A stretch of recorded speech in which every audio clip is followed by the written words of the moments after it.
Hello my students, my name is Dr. Marwa Sawi and this is my channel with the name of Dr. Marwa Sawi, Fun Chemistry and Science. I am graduated from Faculty of Science with total grade excellent with honors and I have a doctoral degree in biochemistry. We will study science and chemistry together in a fun way. Please don't forget to like, share and subscribe my channel to reach to a large number of students to learn everything about science and chemistry for all grades. Primary, preparatory and secondary levels. Thank you for watching. Now we will talk about exercises on lesson 2.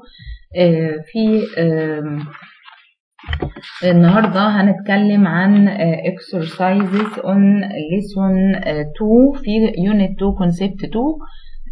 نركز مع بعض كده يا ولاد. بعد ما خدنا المرة اللي فاتت في الفيديو اللي فات التجربة بتاعة الشوجر والسولت والفلور والانون ميكتشر، واستخدمنا الكالر واستخدمنا الاودور واستخدمنا اللينس علشان نشوف الشيب اوف كريستالز، ولقينا ان الانون ميكتشر هو عبارة عن حاجتين، عبارة عن الفلور وعبارة عن الشوجر. يبقى شوجر مع فلور اداني الانون ميكتشر ده لانه ميكتشر اوف تو سبستانس.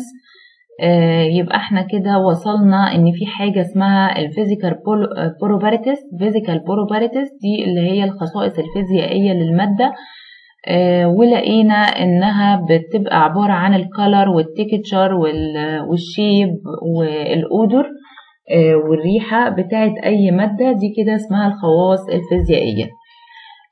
تعالوا مع بعض بقى نحل الاكسرسايزز اللي موجودة على الليسون ده.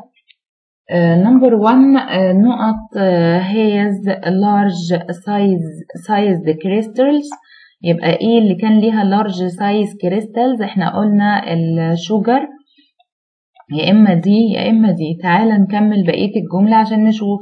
يبقى while has small sized crystals، اللي كانت بتبقى small sized crystal اللي هي السولت، يبقى الإجابة نمبر دي هي الإجابة الترو.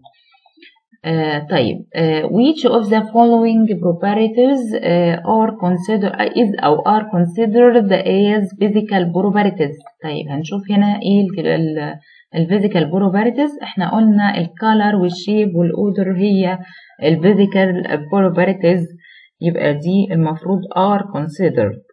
طيب we can differentiate between finger and perfume by using the sense of smell. طبعا اقدر اشم الخل والبرفن عشان اعرف هما ايه.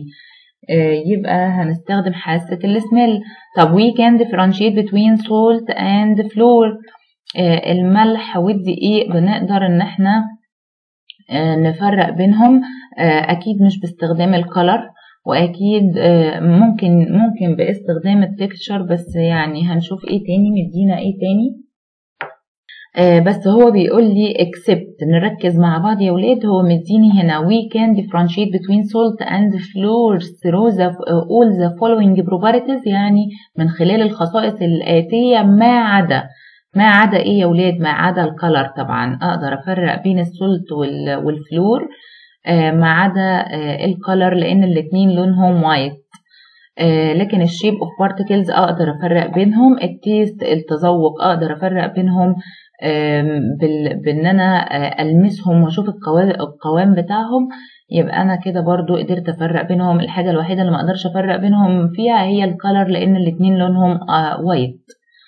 طيب number 5 we can differentiate between all the following matter as they have different colors، لان هما بيحتووا على الوان مختلفة.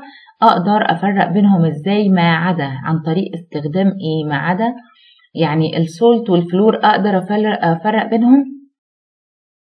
الملح والدقيق ما اقدرش افرق بينهم باستخدام الكلر، يبقى هي دي الاجابة الصح. لكن الميلك والاويل، اللبن والزيت اقدر ان انا افرق بينهم. طيب الملح والبيبر اقدر افرق بينهم. الفلور اند بيبر اقدر افرق بينهم بسهولة جدا. لكن الاتنين اللي ما اقدرش افرق بينهم بسهولة هو السولت والفلور عشان الاتنين ألوانهم كمان الاتنين ألوانهم وايت. طيب salt and sugar have the same color and odor. يعني الملح والسكر have the same color، ليهم نفس اللون ونفس الريحة.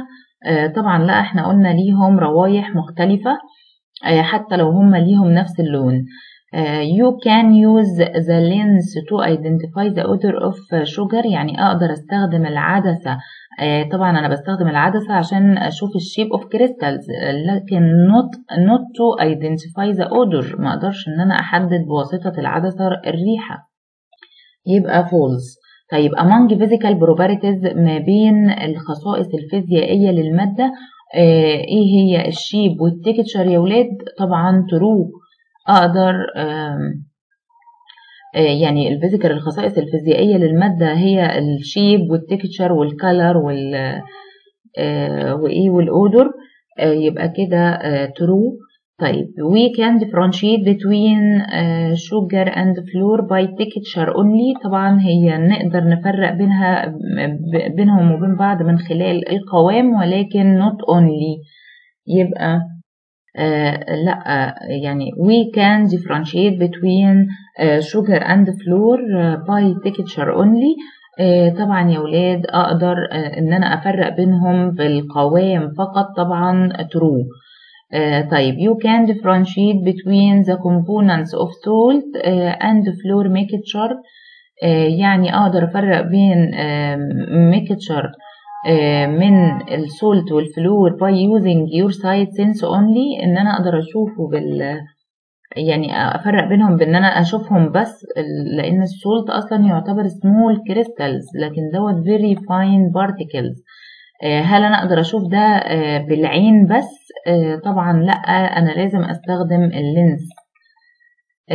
Number 5 color of milk is considered as one of its physical properties. طبعا true. طيب the taste of apple is from التذوق بتاع التفاح is form of ايه يا ولاد؟ physical properties. التيست ده يعتبر physical properties؟ طبعا يعتبر physical properties. يبقى هنا الإجابة هتبقى physical properties of apple. طيب salt and sugar are similar in ايه يا ولاد؟ هما الاتنين ليهم نفس اللون، يبقى similar in color. طيب you can identify the note of a juice by using the sense of smell. يبقى أنا ممكن أعرف إيه يا ولاد؟ الأودر. طالما قال لي هنا smell اللي هي حاسة الشم، يبقى أنا أقدر أفرق بين أو أعرف رائحة العصير باستخدام السميل. طيب the crystals of salt، يعني الكريستالز بتاعة السولت قلنا smaller than sugar، يبقى هكتب هنا smaller than. give a reason for the following. You can use the sense of sight only to differentiate between salt and pepper. يعني هل أقدر أستخدم، ليه بقدر أستخدم السنس اوف سايت اللي هي حاسة الرؤية فقط عشان أفرق بين السولت والبيبر؟ لأن السولت والبيبر بالعربي كده ليهم ألوان مختلفة. ده أنا هقول كده because، يبقى الإجابة عندي because both of salt and pepper have different color، ليهم ألوان مختلفة فأقدر أفرق بينهم بالsight only. طيب question number 5 identify the components of the following mixtures. مديني mixtures ومديني ليها components يعني مكونات. using the table below، باستخدام التيبل اللي موجود قدامي ده.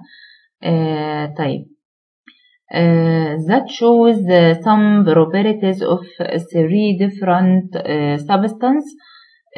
تعال نشوف كده أول واحد mixture of large crystals يعني sugar and large particles substance يبقى pepper.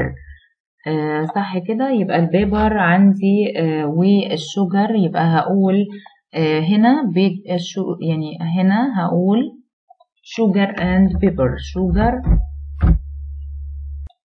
طيب الميكتشر اللي بعده mixture of ايه sweet taste substance and salty taste substance، يعني حاجة حلوة وحاجة حادقة. يبقى هنا أنا عندي السولت مع الشوجر، يبقى هو ده salt and sugar. يبقى mixture of sweet taste substance and salty taste substance، يبقى ده salt and sugar. طب mixture of small crystals، احنا قلنا ال small crystals هي مين؟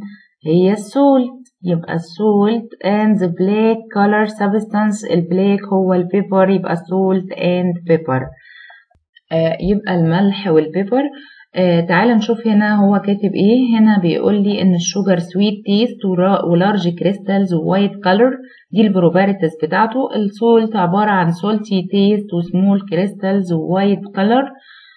البيبر عبارة عن سبايسي تيست ولارج بارتيكلز وبلاك كولر. وبكده يا ولاد نكون خلصنا exercises on lesson 2. اللي لسه ما عملش لايك للفيديو ده ينزل بسرعة يعمل لايك ويشير الفيديو، عشان كل اصحابه يستفيدوا. وما تنسوش تعملوا سبسكرايب للقناة عشان تتابعوا كل جديد بننزله. ذاكروا كويس واتمنى لكم كل التوفيق يا ولاد. يلا باي باي.